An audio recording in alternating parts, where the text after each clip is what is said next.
So back to these 7 things up here. I'm going to put up just the second slide and see the little change here.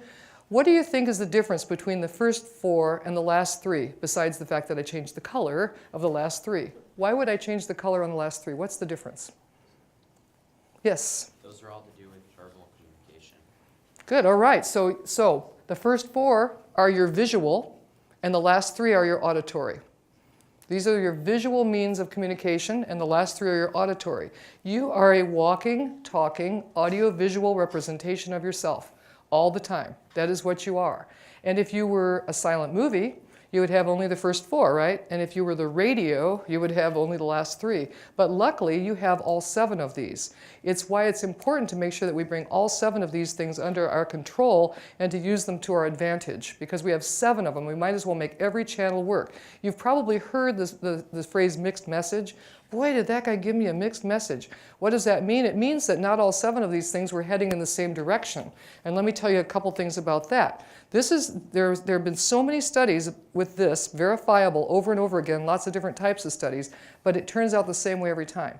If you have a choice between hearing my words or seeing what I look like as I present them, guess which way you're always going to do it. Let me give you an example. This is my employee, and I walk up to you and I say, "You did a really great job. Keep up the good work." Sounded sarcastic. Okay, I'm going to say it nicely, but I just do the visual. "You did a really nice job. Keep up the good work." Okay, so what are you gonna go with? You're gonna go with what I looked like or what I said? What I looked like. 100% of the time. It never fails that it's going to be what I looked like. It's not what I said. In fact, a transcript of that, "You did a really nice job, keep up the good work." If that were an email, you go, "Cool, all right, she likes me." But if I did it without some kind of visual for you, it wouldn't ring true. So we want these 7 communication components to come into concert and work with one another. Now, what does this have to do with your job interview? If you're sitting there and they say, "Tell me about a time when you actually saved the big day," and you start talking about it with like really sad, and not making eye contact, they're not going to believe you. You've got to make sure you've got the visual on it, right? Or if you say, "Yeah, I really like my boss right now. My boss is a really great guy," right? They're not going to believe that at all. They're going to go, "All right, this person is not very happy with their current boss." So at any rate, you've got to make sure things come into concert and work together. And these 7 things are your components. Here is one more thing I'm going to say about them, and this is the truth whether you want to believe me or not, and it is that you may not opt out of any of these. They are not optional. So the third thing up there says to make sure that you finish your answers or your thoughts with what would be considered a definitive ending or a real closing, something that people can understand. This is something that's recent, and it's just a cultural thing, and it's right now in our cultural habits of speech, but it sounds like this. You ask me again about my job history, and I say, "I worked in a cafeteria. And I worked on a line as a supervisor, and I supervised 4 people, and yeah." I call it the yeah. Have you heard the yeah a lot? And we do it casually too. "Let's go downtown tonight. We'll go to Higuera and we'll have a beer and then we'll walk around and we'll, yeah." That's what we say at the end. So it's fine in that situation, but it's not what we want to do in an interview. I call it the yeah. It's just a total thing that's going on right now, and it's kind of charming in a way, but you don't want to do that with an interviewer. You want to make sure that when you finish it, it's finished and that they understand it.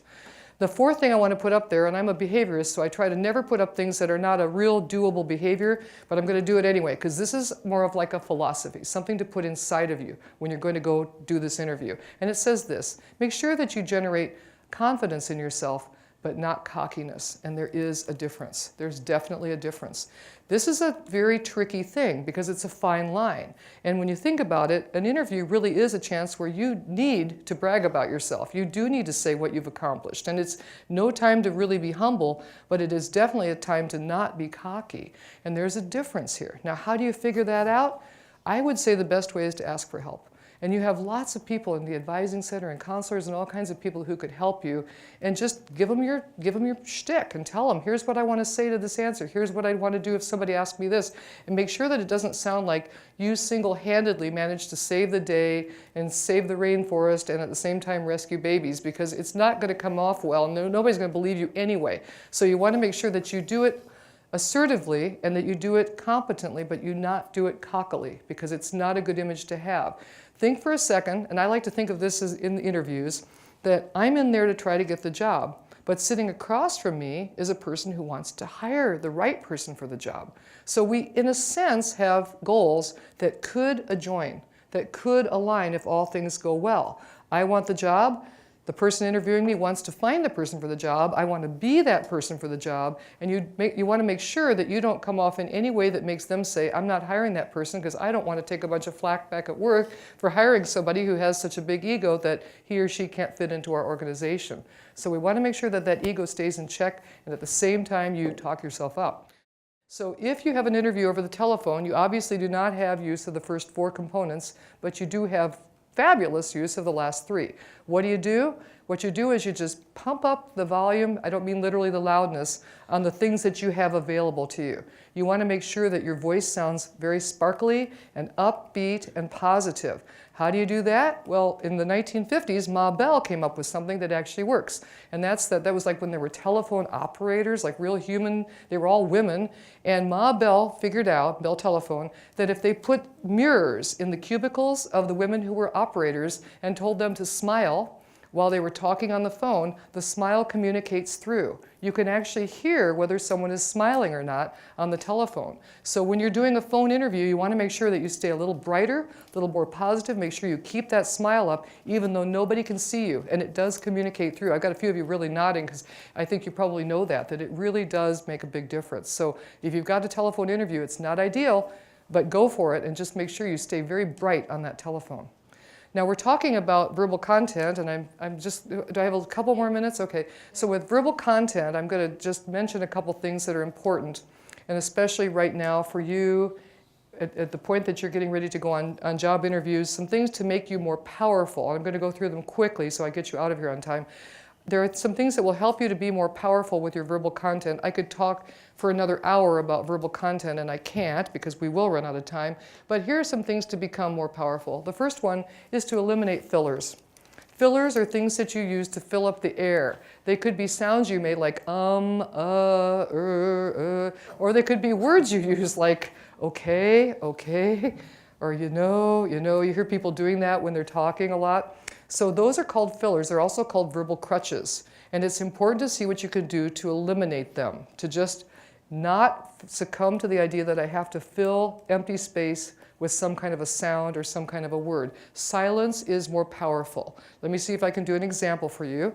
Somebody asks me about my work history and I say, in high school I was a lifeguard and I was lifeguarding.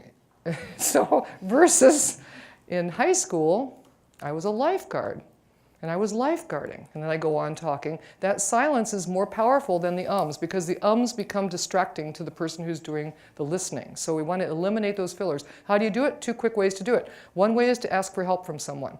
So you just ask your buddy, your mom, your friend, whoever you trust, to help you figure out when you're using fillers or verbal crutches. How do you do that? The best way to do it is to work out an agreement, and this is what I do when I train trainers. You know, I have a company that has hundreds of trainers.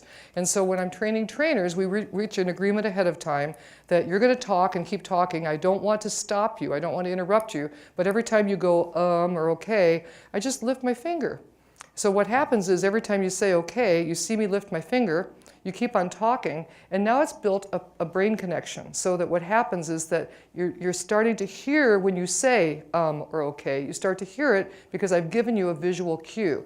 The first way to correct this is through self-awareness. And most of us don't even know what our verbal crutches are until someone helps us learn them. Once we learn them, we can eliminate them. The second way is to record yourself. And that's the best way, really, is to just make a recording of yourself. You might be very surprised how many verbal crutches you're using, but it will help you to eliminate them if you listen to your own selves.